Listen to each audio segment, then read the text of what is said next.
Aha! Hi, Dr. Amen. Oh, how are you? I'm great. How are you? Oh, good.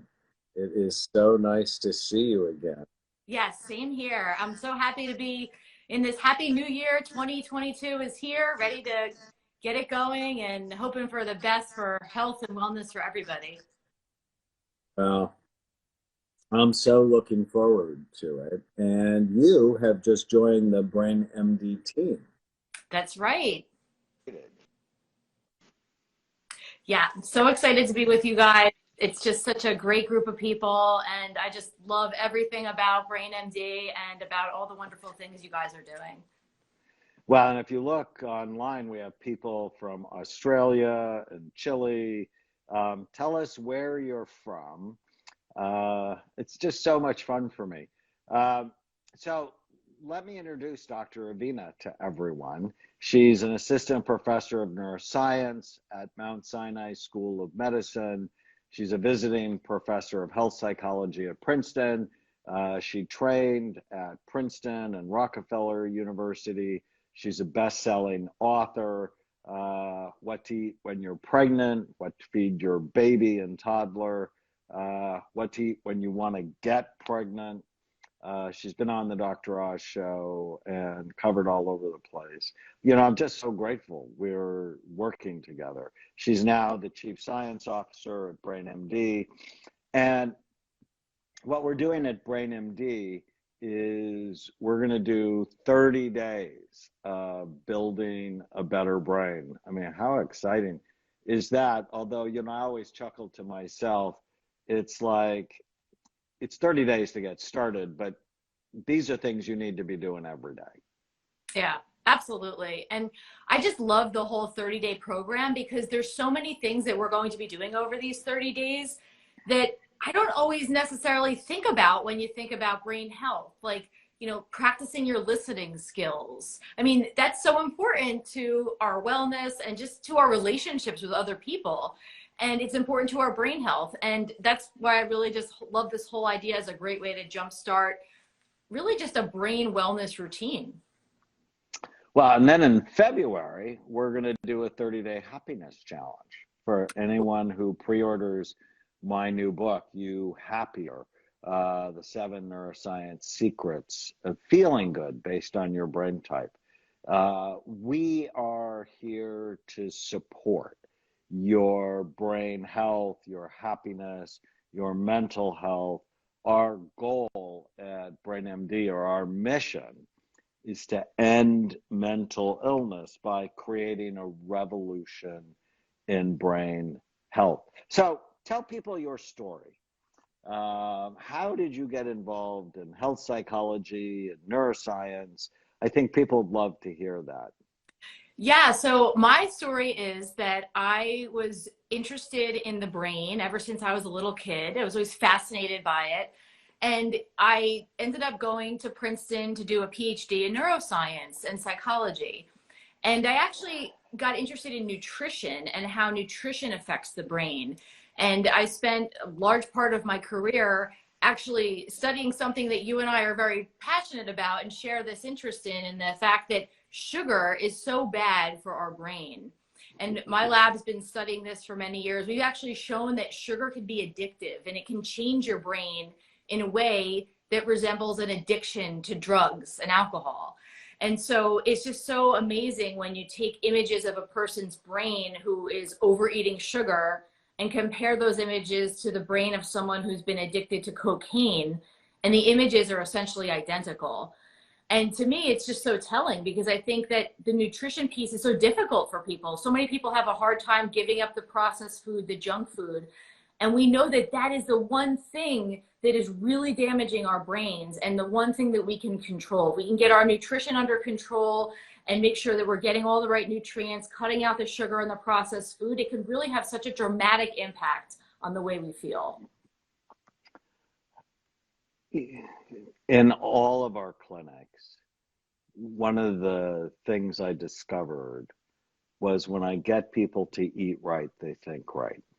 When I Yeah. get people to eat right, they feel right. Their pain is less. Their focus is better. I'm doing an Instagram live tomorrow with Carrie Ann Inaba from Dancing with the Stars, and I love her. I have been treating her since May, and she had what so many people have these days, which is an autoimmune disorder. Um, and her rheumatologist just wanted to keep giving her different medications. And I'm like, no, your body's mad at you for some reason. Right. And we have to figure out why your body is mad at you. And too many people get a diagnosis of rheumatoid arthritis or Sjogren's or MS, and it tells you what it is. It doesn't tell you why it is. And one of the hardest things for her to do was initially to change her diet. Yeah. And we're going to talk about this tomorrow, but it was one of the most important things.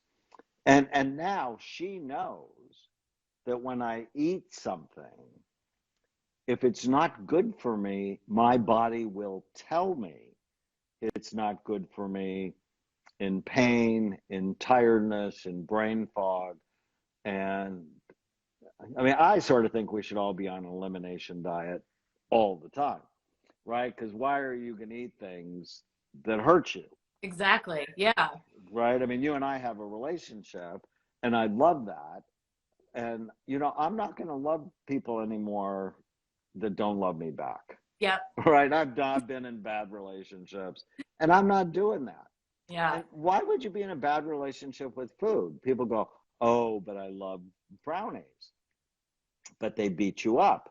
Right. Or I had one woman once, I did a big project at Saddleback Church called the Daniel Plan. And we had thousands of people on the program. And the pastor's wife came into my office, and I was drinking a cup of tea, and she said, could you put the tea down? And I'm like, that's weird. Okay. And she said, I didn't want you to spit it at me. She said, I told my husband after I heard you lecture, I'd rather get Alzheimer's disease than give up sugar. No. Nobody Is it? does that. Isn't that insane? But it And is and so hard. It's so hard to give up. And I think that that's one of the things that, you know, in my book, Why Diets Fail, which actually just came out a couple days ago in paperback, one of the things I talk about is it's so hard to give up sugar because of what it does to our brain. But we have to keep in mind that we can't keep using it if we know it's harming our brain. Just like if we had a friend or a family member who was addicted to alcohol or who was addicted to drugs and we saw it hurting them, we wouldn't stand by and let that happen. So you can't stand by and hurt yourself. And that's exactly what happens when people get hooked on the sugar. It's really one of those relationships, like you said, that just doesn't love you back. And over time, it's causing so much harm that's going to be harder to reverse as the time goes on. so how do people give it up? You know, they're in love with it. It's obviously it's a bad relationship, and it's hidden. You know what a lot of people don't know? It's hidden in a whole bunch of things, Oh, including baked chicken. If you get baked chicken from McDonald's, it's like, why is there sugar in that? Because they know it's addictive. well, they know it's addictive. And also you have to remember a lot of these highly processed foods, they contain so much chemicals and preservatives that taste terrible. And so the food companies have to add sugar to mask that bad taste. And so it's really a way to cover up all the taste of the chemicals that are in so many of these processed foods that we eat. And I think, you know, getting off of sugar is a challenge. And there's a couple of different strategies that I often suggest. One thing that we obviously could do is go cold turkey and just say, okay, you know what? I'm breaking up with you. I'm breaking up with this bad relationship. But it's tough in our modern food environment because we're so bombarded with advertisements, with billboards, with commercials. I mean, pop-ups when you're on your computer. Everywhere you go, somebody's throwing junk food in your face or convincing you in some way that it's not bad for you. And so it can be tough. And so I often suggest that if people can't do a cold turkey approach, to just change one thing at a time, take baby steps, because you're still taking a step down the right path and you're still taking a step in the right direction. And so if you're a big, let's say, soda drinker or juice drinker, stop drinking that and switch to something else. Switch to seltzers, switch to flavored waters, switch to plain old water. And that can be the one first little baby step you take. And then once you master that, you can slowly start to incorporate other changes into your routine. I think that a lot of times people beat themselves up if they fail at the cold turkey approach. And that's not what we want to do. This is really a marathon and not a sprint. We want to be kind to ourselves and support ourselves. And I think that we need to keep that in mind when we're trying to make these changes in our behavior. Somebody asked about moderation in the comments, and I think everything in moderation is the gateway thought to illness. It just is giving yourself a reason to cheat. Yeah. And I remember one of my patients, I mean, I have so many ideas on this topic. I have one of my patients, I couldn't get him to sort of like get with the program. And it came down to, I want what I want when I want it. It came down to what was basically, you and I both have children. It came down to a 3-year-old's mindset. Yeah. And, that's why God gave you parents. And I'm like, okay, so he had teenage children. I said, if you gave in to them every time they had a tantrum, what would happen? And he was a bright guy. He said, I would create behavior problems. I said, you're creating your own behavior problem.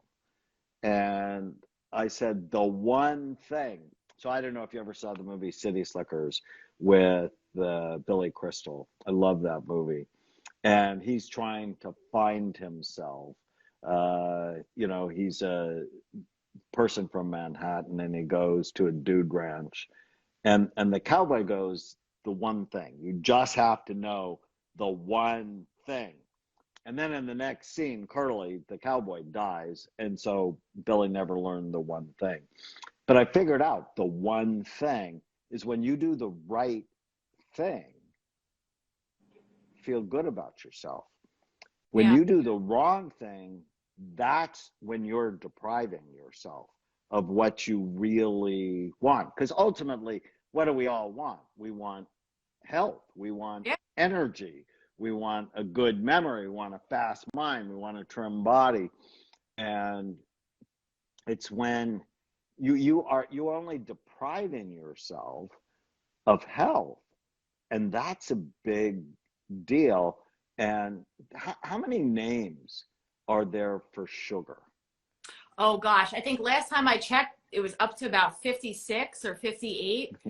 And I mean, that's so tough for people. I mean, how can, I can't remember 58 things off the top of my head. So when we go to the grocery store and you turn a package over and you're trying to decide if it is healthy or not based off the ingredients, you have to be mindful of the fact that it might not even say the word sugar, but it could contain 10 different types of sugar. It might not even realize. So it's really important to learn about these different things and understand that, just because something has fruit concentrate in it doesn't mean that it's actually fruit. What fruit concentrate typically is when it comes to ingredients is that they've taken the fruit and boiled it down to be just the sugar that's left in the fruit. And that's what's being used as a sweetener. So the fiber is stripped of it and all the other nutrients are stripped of it. And so you really have to be a savvy consumer these days because unfortunately our food industry is making it difficult for people to understand what it is to eat healthy anymore. I'm just thinking about some of the names like brown rice syrup. People go, oh, well, that's got to be good for you. No, it's sugar. Right. Or organic cane crystals. Yes. It's like, it almost makes it sound healthy. Yep. Like organic. It's organic poison. Right. So, and fructose, fruit sugar, actually won't raise your blood sugar, but it'll poison your liver. And there's this great YouTube video called Sugar, the Bitter Truth. by my friend Robert Lustig. It's Yes. got, I don't know, gazillion views. And you'll never drink fruit juice again.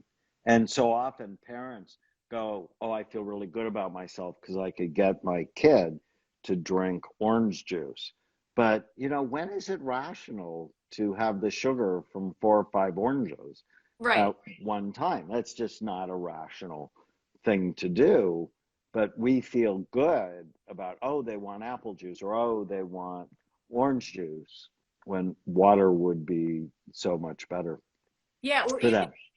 I mean, what I do with my kids is I give them a smoothie in the morning sometimes. And so we can put a little oatmeal in there and have some actual berries so they can get the fiber and the nutrients that are in the fruit, not just, the sugar that's in the fruit, but the actual nutrition that's in the fruit, and blend it up. And so, forget the juice, focus on the whole fruits and focus on actually eating the fruit as it was intended by nature. That's my advice. So at BrainMD, we actually have great protein powder. So I have a smoothie every morning, and it's loaded with, so I like the chocolate protein powder, and it's got nothing bad in it. Yeah. It's plant-based, organic protein powder, sweetened with a little bit of stevia, and tastes amazing. And then I put in our Bright Minds powder, which has a multiple vitamin and brain boost together. And then smart mushrooms in this era of a pandemic, it helps strengthen your immune system. And then we make something called neuro-C and neuro-greens. And then I'll put in a cup, either frozen blueberries or frozen strawberries, blend it. It's breakfast. Yeah. And virtually every day. And people go, well, I don't know how to eat right. It's not hard. You basically have to find 20 meals you love that love you back. And Yeah. so I always have breakfast taken care of. Sometimes I have a half an avocado and some eggs, but mostly it's the shake, because I get most of my supplements in something that tastes amazing. Yeah, and that's such a great way to start the day too. I think that, there's that old adage that breakfast is the most important meal of the day. And I think that that really holds true, especially these days. You really want to start your day off right. And if you're taking supplements, that's a great way to, start your day off and make sure that you're incorporating them into your diet. Well, and if at BrainMD Health, if you sign up for our 30-day challenge, we're going to give you something cool every day in the month of January to really kick off 2022 in a beautiful way. You can sign up to participate with us at brainmd.com, better-brain. So brainmd.com /better-brain. I'll put it in the video after we are done. How old are your kids? Oh, so I have two girls. I have a 13-year-old and a 6-year-old. Oh my goodness. So you really have a good span. I have a 44-year-old. That's crazy. And a 39-year-old. Wow. And a 33-year-old and an 18-year-old. And then we adopted our two nieces who are 17 and 12. So it's a busy life for It us. It sure is, but it's great. I think that I learn more from my kids than I have from anybody. They're my greatest teachers. I don't know about you, but I just find that interacting with them and talking with them, it's really one of the great joys I get from life, is just having this relationship with these kids. They're just so wonderful. Wow, that's beautiful. Somebody asked about xylitol. And I know for animals it's a no-no for sure, for dogs. But there's actually some research showing it decreases dental caries. So xylitol would be one that's okay with me. I'm a fan of stevia. Actually, I have a stevia plant, and we'll just eat the leaves sometime. I think erythritol is okay. With the natural sweeteners, you have to be careful because they can also upset your stomach. They have what's called sugar alcohols in them, things like maltitol. No, I cannot have that. That would be very bad because of what it does to my stomach. What are your thoughts on natural sweeteners? Yeah, I agree. I think that, some people are sensitive with GI issues. And so that's why I think it's important to kind of, slowly consume sugar alcohols just to make sure you're not overly sensitive. But I agree. I think that the ones that you recommend are, the ones that I would use. I mean, to be honest, I advocate trying to de-sweeten our life as much as we can and having the sweetness really come largely from fruits where we can have it. But I think that, these alternative sweeteners have their place. We just want to make sure that we're recognizing that, there's so many different types of sweeteners out there. So you almost have to do your homework or have a cheat sheet to understand which ones can do what to our bodies. Somebody asked about monk fruit, which I would put in that same category. And I agree with you. We need to be careful with it because when you get rid of the sweeteners, sugar especially, um, food begins to taste better because we're not deadening our taste buds. Um, like an orange will explode with flavor once. And part of it is recovering the nucleus accumbens in the brain. Yep. So in my book on happiness, I talk about something called hedonic adaptation.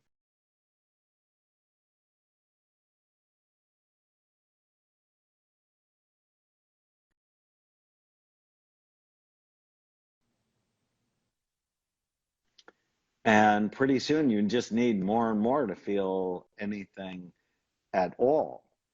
And so I like to talk about dripping dopamine.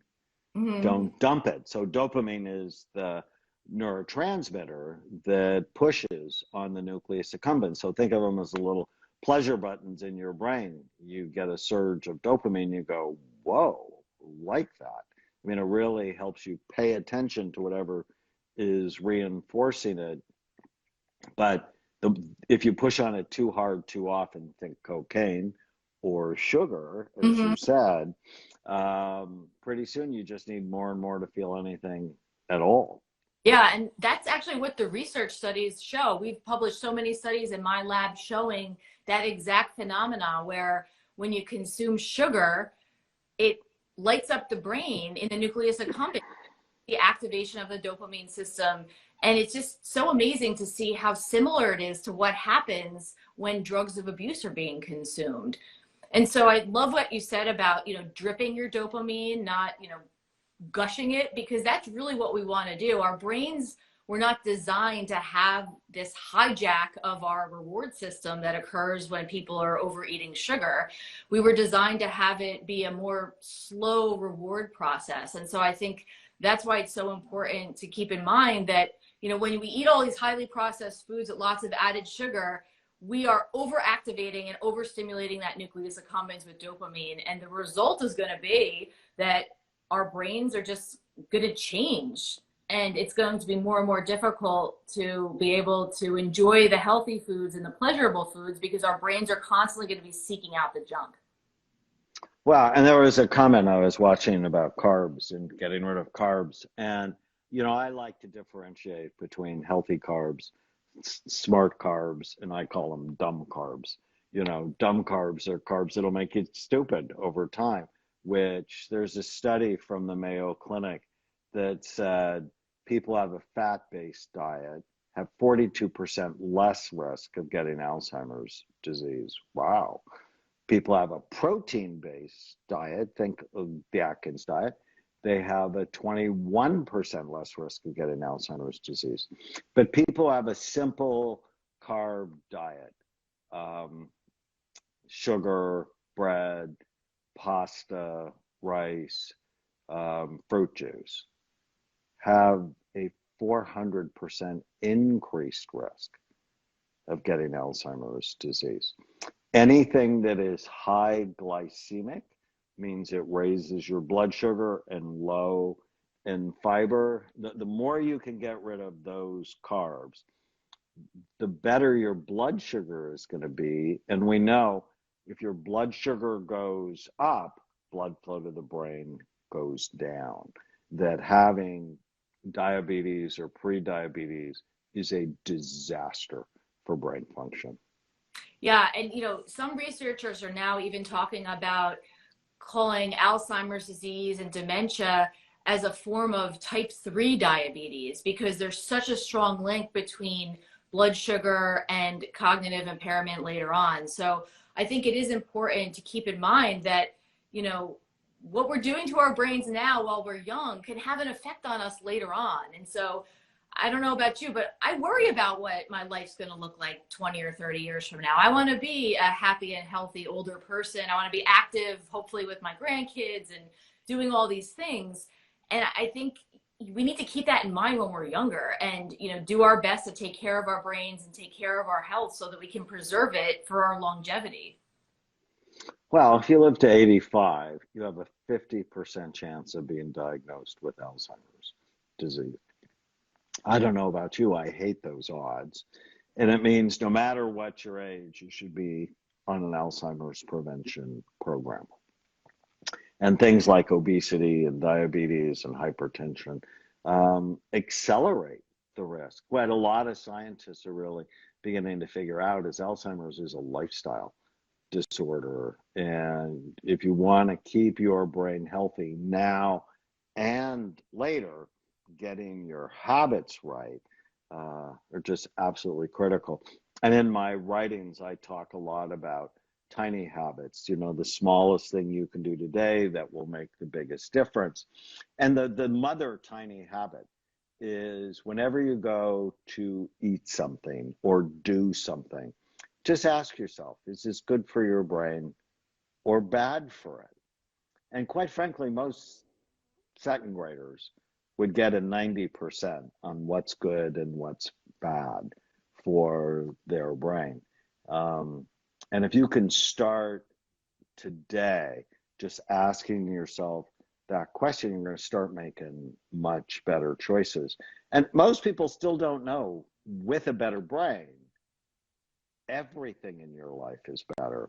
Your relationships are better. Your work is better. Your money is better because you make better decisions. Your health is better because you make better decisions. Yeah, I agree. And I think, like you said, it's really about making better decisions. Doesn't mean we all have to be perfect and every single decision we make has to be the right one. We're humans, we're bound to make mistakes. But I think if we can work toward making the better choice when it comes to what we're going to order for dinner if we're in a restaurant, or, if we're going to have a snack, what would be a better choice for our health? Or even things related to stress. If we're going to, sit there and ruminate about, what might be happening in the world, or if we're going to enjoy our families and enjoy our time, those are all decisions we can make. And just making that little choice for the better option over time can help to develop those habits of making those better choices all the time.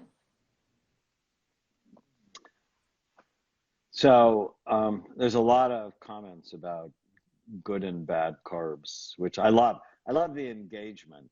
And, like berries. I think of berries as they're great carbs. They're generally low glycemic carbs. They're loaded with nutrients. You just want to make sure they're organic because they tend to hold more pesticides. It's a good rule, but not everybody can afford everything organic. The thicker the skin, the less likely you need to have it organic, like a banana or grapefruit or an orange.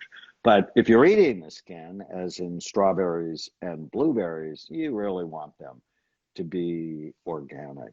And here in the United States, we have Costco, and I buy these big bags of organic blueberries and strawberries, and they're not very expensive. Anyways, we're out of time. What a joy to hang out with you. And I know we're going to do this a lot more. I hope all of you stay with us for this 30-day challenge. You can sign up and we'll send you information on the challenge every day. I'll put it in the chat at the end, but it's brainmd.com. You will love our products at brainmd.com. brainmd.com/better hyphen brain. Thanks, Nicole. I look forward to seeing you soon. Happy New Year, my friend. Happy New Year. We'll talk soon. Bye, everyone.